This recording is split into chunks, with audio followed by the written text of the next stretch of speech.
Now, gong playing session. This is something that's always in the moment. Once you start to play, you will change how you play as you need to. But I think moving into some intentionality behind it is good. But here's how it's different than other playing for something else. Let's think about it. Let me just kind of go high level discussion. Playing the gong for different reasons. If you play the gong for relaxation, what do you think the primary requirement is? It's pretty much to let the parasympathetic nervous system dominate so that people relax, turn off that sympathetic response. And we do that in relaxation by just playing a variation in volume, pretty much, a little louder, a little softer. Sympathetic responses, you get louder. Relaxation responses, you get softer. So we kind of go back and forth to kind of move the switch on the nervous system. So we kind of go up and down, turn it on, turn it off.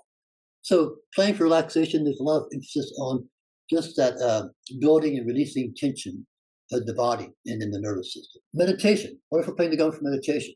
How's that different? Well, it's different in that what we're doing in meditation, we're trying to hold the mind in focus. To keep, like with any meditation process, there's always a focal point on the breath, on the mantra, on the gaze, on the asana. There's always something that holds the mind or helps to hold the mind for meditation. So you're not just busy mind going everywhere and distracted.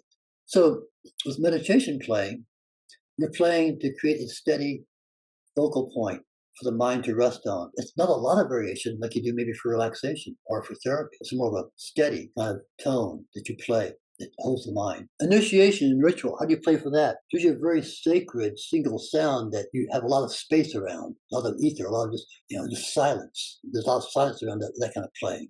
The silence is probably more than the playing. You're playing typically for ritual or ceremony. Nidra. When you're playing for deep Gong Nidra or Yoga Nidra, you play in a way to help induce or maintain a trance-like state. Same with shamanic work. You're playing a gong and shamanic work. It seems to me you're playing that trance-like state to maintain. Now, when you're playing in gong therapy playing, that it's more of what I would call transformational playing. And that's just what it means. Therapy, by definition, is transformation. It's becoming something that you were not or believing something that you were. You're transformed. You're different, more who you are, I guess, but you're transformed. You're changed. But in essence, all gong playing changes you. It does, for whatever environment.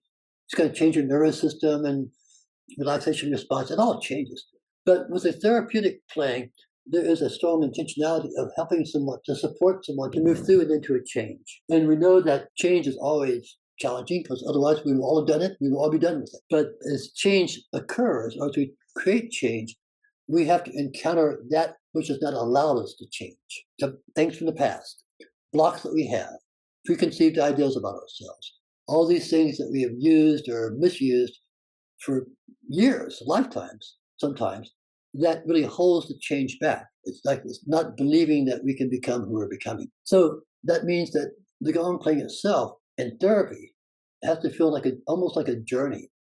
It's like a journey to wellness. It's like a journey that takes you through change to deliver you to where you need to be. It's like any kind of healing journey. We go through the ups and downs, the dark night of the soul, the illumination, the breakthrough, the joy. But all these things, it is a journey-based experience in the gong. As we play the gong therapeutically, it is being willing to let the journey continue, and it's almost like a narrative playing. Sometimes you're playing like a narrative of encountering, climactic, and releasing, and conquering, and overcoming. I'm not trying to be too dramatic about it, but it is a way about allowing people to take a journey on the sound that's coming out of the gong, to meet something and to overcome it and to change through it.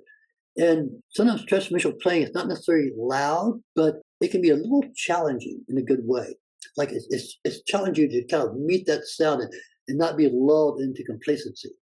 To it's almost demanding that you do something to actually involve yourself. Like I have to maybe change my breath a little bit deeper. I have to remember to breathe deeper now. Maybe I have to remember that affirmation or mantra now, or something like that. Something you call upon to help you move through a block or a difficulty. Now, the first session, you're not going to climb Mount Everest, right? It may be just saying, oh, look, there's the mountain. Let's start a little bit and see where we can go with it. So it's not like you have to have a breakthrough or break down. But I would tell you that our experiences with the gong, especially people who are willing or have some experience with it, especially people who've had experience with it, when they're ready to go farther with it, they can go pretty quick, pretty deep in that journey. Because there's already a trust and a belief in that system of the sound, what it does.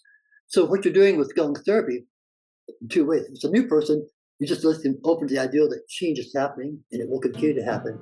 If it's with someone who's had a lot of experience with the Gong, what you're doing in that case is that you're allowing to take it deeper than you ever have before. So that's why you can kind of play a little differently than maybe you're playing in a group. And again, this is